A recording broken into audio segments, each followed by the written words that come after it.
Hello and welcome to the Keep Northern Ireland Beautiful podcast. In this edition, we're going to be looking back at our Tales of the Times event and the impact of volunteering in our local communities through the Live Here, Love Here programme. You're very welcome to this edition, and to go through this fascinating topic, we have Karina Robinson, who is from our Live Here, Love Here team here in Keep Northern Ireland Beautiful, and we have a very inspirational volunteer, Emer Rafferty. Both of you are very welcome to this episode of the Keep Northern Ireland Beautiful podcast. That's no problem. Karina, I'm going to start with you. Obviously, the Tales of the Times event, for anyone who is wondering, what is this event? Where can I see it? You can go to the Live Here, Love Here Facebook page, and you can see a link to it there as well. It's up on all social media within the organisation. So please do check it out. Walk us through it, Karina. What was the event and why now? Why bother holding it?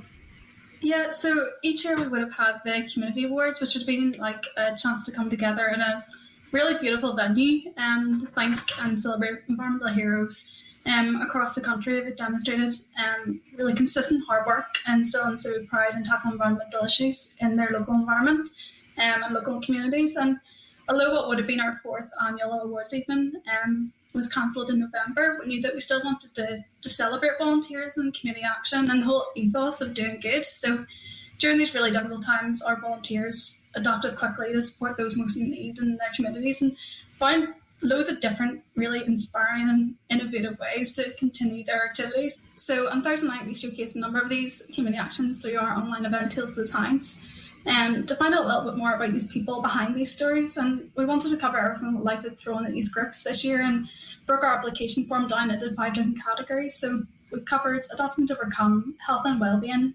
rediscovering the outdoors, supporting your community, and keep on trucking. And although when filming, it was very clear that every one of these groups and individuals covered many of the topics in these stories, mostly the things that we found that were drawn out were health and wellbeing, rediscovering the outdoors, and the impact of volunteering. So over the past year, things have obviously looked very different and a lot of activity has moved online, and that was something that we knew it was going to be different this year, and it wasn't going to be the same, but we wanted to make an impact, and we still wanted to give people the opportunity to feel inspired and feel motivated, because obviously this year's been so difficult for feeling like that you can make a difference. And social media can be a very negative place, and especially this year, we really wanted to push the positive work that people are doing across the country, and also show that everyone has struggled this year, but through volunteering and the outdoors, they've worked through it and they've managed it. And storytelling is one of the most powerful techniques we have to motivate and communicate with each other. And when we tell stories, then we help shape our thinking and our way of life to others, and it can have the same effect on them too. So I know I've written the application form, like we all love to see a good protagonist, sort of draw out the stories. And I think COVID really was the true antagonist this year, and it's something that everybody found a common thread. Yeah, and the host of the evening was Mr. Joe Mahan from people will remember off UTV, and we went through kind of some really interesting stories, Karina. And again, it was a virtual event, so people went around. I know Emer featured, but just before I come to Emer, there were some actually really funny and clever ways of volunteering, because as you've been saying, we've had a stay-at-home message for 4 out of the last 12 months, and then there's been restrictions in the meantime. So what did you make of the creative ways in which people have been volunteering and the ways in which they've been engaging? So, like, for example, one of the volunteers, Heather, was talking about some people take their dogs for a walk in the park. She takes a bag with her. We had some people who were on furlough and actually use that as a way to actually start recycling and actually get other people to send their recycling to them as well. So they were using their experience in the pandemic. So what did you make of what stories really stood out to you? Yeah, there's a lot of different stories and a lot of different backgrounds, and you can tell that the people from everyone. And I just want to say thank you to everyone that was involved, because talking in front of people, and especially in front of the camera, it's very different than just having a normal conversation with people. And I think everybody felt that pressure.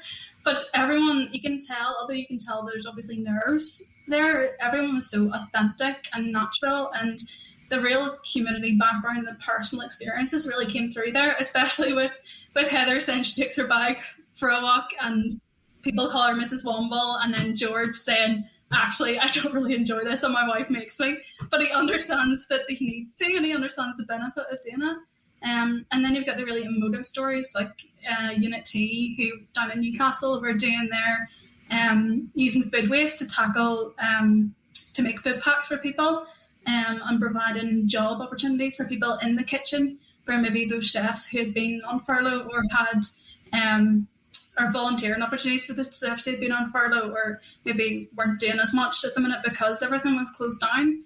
And then obviously the health and wellbeing side of it, like the Simon community, St. Philip Road, they, through our small grants program, created a nature and wellness sanctuary with their clients, and everyone there experiences homelessness and all sort of issues and concerns, and they only had their one bedroom to go to over the lockdown, and the outdoor space there really provided an open place for them to talk to each other and support each other.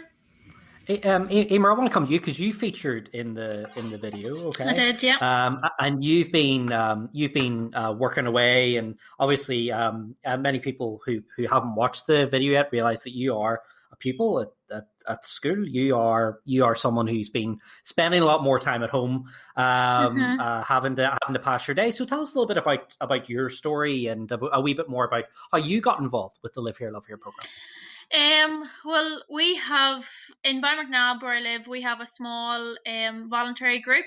We have a range of ages from about 4 right up to 80. We find ways to get different generations involved. And what made me get involved was I have a very strong passion for the planet and the environment and wildlife, but I also have a very strong passion for people. And through Live Here, Love Here, I've been able to do both those things and carry out both those things that I love to do.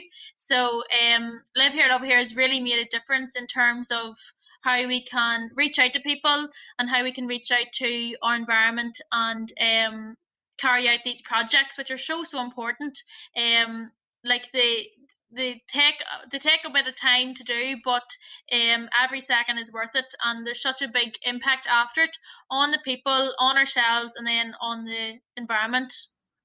Mm-hmm. And obviously, Emer, I mean, because when people tend to think about volunteering, they tend to think about people who are maybe retired or people who are just it's just something maybe to pass the time. I mean, do you find that more people of your age group, your age cohort, are they getting involved in programs like this and actually taking action, on climate change and helping the environment?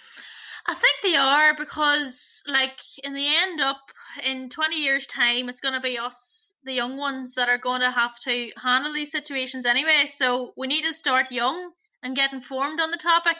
And that's actually one of the reasons why through Live Here, Love Here, we've been able to help the local primary school to teach the children about just the topics of wildlife and nature and how important it is. But yeah, I think that young people are getting more involved, but I know a lot that are too scared to, because which is understandable, because they're afraid of what people are going to say about them. Like, it's not cool or whatever to be volunteering, which I think it's a wonderful thing to be able to say that you volunteer and that you help your community and that you help the environment, because it's a very there's a lot of wisdom in it, and it shows that you care about more things in the future and your local community. You care about a lot more things than yourself. So I think it's a wonderful thing to be able to be a volunteer.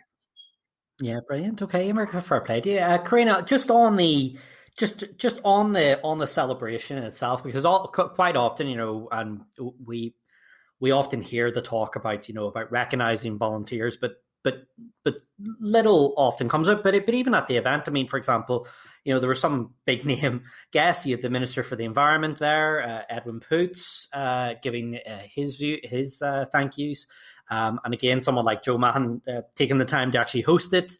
I mean, do you think that this is really? I mean, how important are these recognition events for actually volunteer morale and actually kind of just promoting the message of volunteering?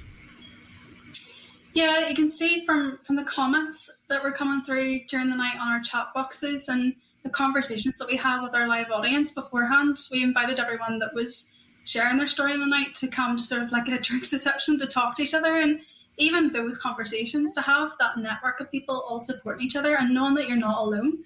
It's so important. It's so important, even for us as working in the industry, that to know that those people are there and working so hard for things that are really, really difficult, and actually, if you thought about it for too long, would really impact your mental health. To have that support there, to people to say, actually, we're doing something over here as well, it's just really inspiring. And these guys are the ones on the ground doing the work, and they need to be showcased and they need to tell their stories, because that's a thing that's going to make people connect with them and say, oh, actually, I want to do that in my area as well. Mm-hmm. And go ahead. Sorry, David. I think an important point is that, like, the volunteers, it's not like we do it to get this recognition or to get this praise. That's not the reason we do it. Mm-hmm. But the recognition is so important, because I would never have heard of those stories if it wasn't for this this conference that happened, and that was empowering.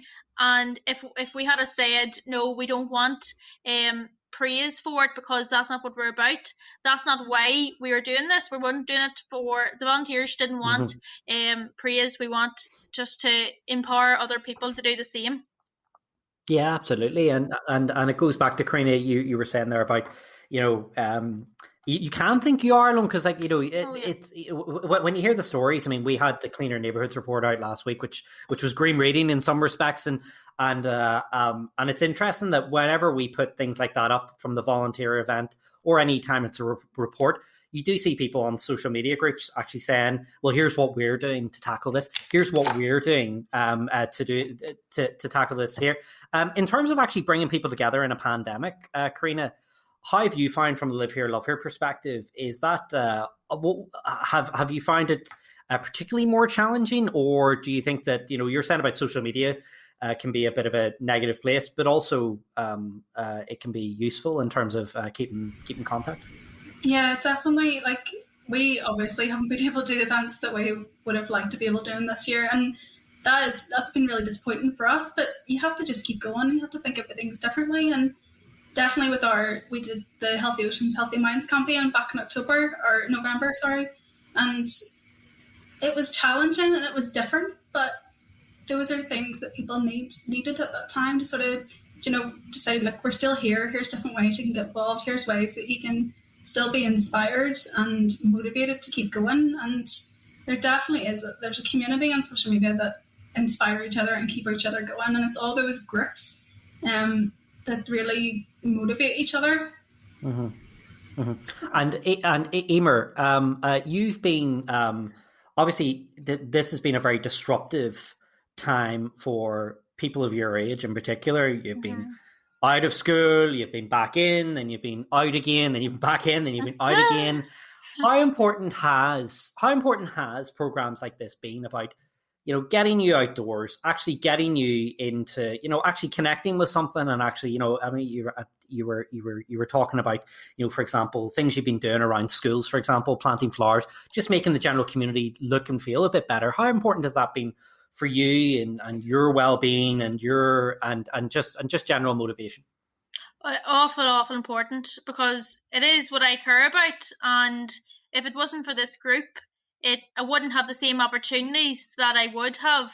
I obviously I could go out myself and plant flowers, but it's not the same. You need that community group to be there, and we also have a group in the school planting flowers, and it doesn't matter who you're with, as long as you're with a group of people who, everyone does it for different reasons. Some people do it to help the environment, some people do it to make new relationships and to connect with each other, but no matter what reason you're doing it for, you're still there and you're still part of a team. So it's been so important to me. It keeps me my mind in a good position, because if I'm not doing it, I feel like I'm not doing enough, or I feel like I'm missing out on something. So being like throughout lockdown, our group has blossomed. It has been amazing to see so many new members, and also, as you're talking about over social media, like, people have been involved in our group but they haven't actually had to be there physically. They have been commenting, liking, sharing all our stuff on social media, and that's just as important. So anyone can be involved. They don't have to be there. They can do it at any point, at any time, at anywhere. So, Karina, Emer's been talking about there about, the challenge can seem so great, but there's actually a myriad of different ways in which people can actually get involved and help out and actually start making a difference. And it's really easy for them to do that through the Live Here, Love Here campaign, isn't it? Yeah, well, through Live Here, Love Here, we want to take people on a journey through our program. So we tend to try to get people to start off with doing the Big Spring Clean, or this year and last year, as it was called, the Not So Big Spring Clean, and doing family groups and applying for that and just doing a little cleanup in their area. It can be the street that you live on. It doesn't have to be very big. And that sort of starts as a catalyst for people to get involved in further projects. So they do one litter pick, they want to get involved in through Adopt a Spot and apply for more kits. And then through that, as Emer has done through her, all the planting in their area and the biodiversity recovery and everything, that they applied through to our small grant scheme, which actually is going to launch this year on the 12th of April. So that will be on our website and stuff. So they apply, it is really easy to get involved in different things. But the main thing, Emer, and I think you would probably agree, is to having that support network behind you and having people to, build in that community. And I think Heather would say, she was one of our volunteers who said about she takes her dog for a walk or takes her bike for a walk and other people take their dog for a walk. She says that, she's been out litter picking by herself and other people have stopped her to say, look, really appreciate what you're doing. What are you doing? Why are you doing it? And that starts the conversations. And then that can build up to something bigger, like the small grants and tackling those big issues like plastic pollution and biodiversity recovery and climate action. And volunteering, really, it's rewarding, isn't it? And it gives you something you want to give back to your community. And Emer, I'm sure you would say that, your community has supported you through, as you've grown up, through your environmental projects and interests, and you want to give something back to them, and it sort of creates that sense of belonging as well. And Emer, I keep going back to what you said, Emer, there, but in your talk you said, this year's brought many difficulties, but it's also brought many opportunities as well. And there's been, more time and more family pods to do things together, and they wouldn't have had that opportunity to do that before lockdown. And those wee pots of colour that you've done through the small grant scheme has really provided an opportunity to boost people's moods and brought a smile to people's faces in a time that they really need it. And I think sometimes you don't realise how much just one action can make a difference to people. Yeah. And Emer, how have you found the community response? Being Karina's just talked there about, the support aspect of it. How have you found that? Fabulous, absolutely fantastic. There is such a demand for what we are providing, and that can be scary for some people starting off who want to go into volunteering, and they think, sure, if I provide wildflowers, if I provide vegetable seeds, sure, who's going to want it? So many people, and you don't realise it until you put it out there. So the community has been fantastic. The community spirit has just grown and grown this last year, and you wouldn't have thought that because everyone's been in their homes, everyone's been isolating, but it's been the absolute opposite effect. The community has come together even stronger than it ever has before, and that is because of this group. Because even on the summer nights or whatever, whenever we were out planting, there was people driving past, and then they would stop, and then they would maybe bring us down a cup of tea and stuff like that. That's what it's all about. It's a bit of crack at the same time. So the community is fantastic, absolutely brilliant. Okay, absolutely, and you get some free cups of tea out of it as well. You're having a good night, aren't you? Karina, I want to just as we're about to wrap up, I want to get a sense of, as we are kind of building back after COVID, volunteering is really an important way there, and Emer was touching upon it about 2 questions ago about well-being. And that came across really at the event. People who were taking part in sea swimming, people who were taking part in many different aspects of, and they were very honest about it. About some people are motivated by that, looking after themselves. How critical is that? as we emerge from the COVID-19 pandemic? Yeah, it's so important and it's so crucial, and I think everybody is awakening to their own mental health and how this has all affected them, and the amount of stories that came out of Thursday night and from all our groups is the social isolation that people are experiencing, and there's research there that says that anxiety and depression, in Northern Ireland, are 25% more common than the rest of the UK anyway. And then coming out of this, it's so important. And I think from all those stories, you can hear how crucial it is, the outdoors and volunteering and that network of people supporting you. And it's not just to do environmental things, it's to actually reconnect with people and on a human level. And then when we understand the impact that environmental issues have on our mental health, then we'll want to do something about it and we'll want to protect it. Yeah, just about that mental health aspect, the group that were helping the homeless in terms of getting out planting and everything, that was probably the big standout for me, because I didn't know that stuff was happening, and like providing the Live Here Love Here was doing these things, and it really was inspiring and very, very motivating, and it nearly brought a tear to my eye, because it just made me, and the way the lady spoke was just so empowering, and I found that she had so much passion for it and so much passion for helping other people's mental health, and that is what all these groups have been doing. Subconsciously, people have been benefiting mentally from communicating with other people, being with nature, and doing something selfless, something that, like the plants and the trees, they're never going to be able to thank us, but that is the nicest act of kindness that you can do, something that you do that you don't need a thanks for.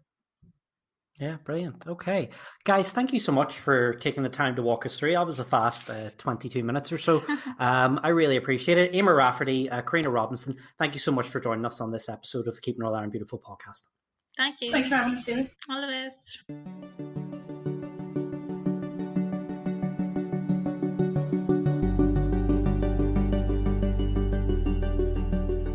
Thank you for listening to the Keep Northern Ireland Beautiful podcast. Please make sure you hit the subscribe button so you can be reminded of future episodes.